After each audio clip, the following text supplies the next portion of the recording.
Alam nyo ba na mayroon tayong 5 bagay na hindi dapat ginagawa pagkatapos natin kumain? 5 lang ang tatandaan nyo.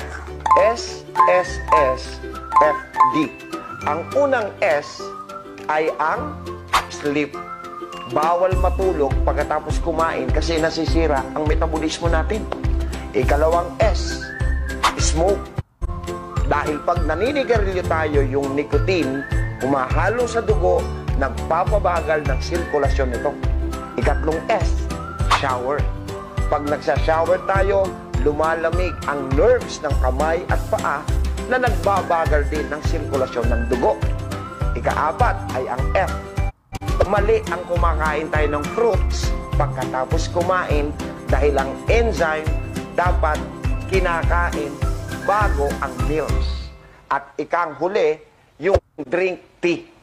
Bawal tayong magtsaa dahil ang tsaa ay may acid at ang acid dapat nauuna bago kumain. Yang 5 na yan ay hindi dapat natin ginagawa tapos natin kumain.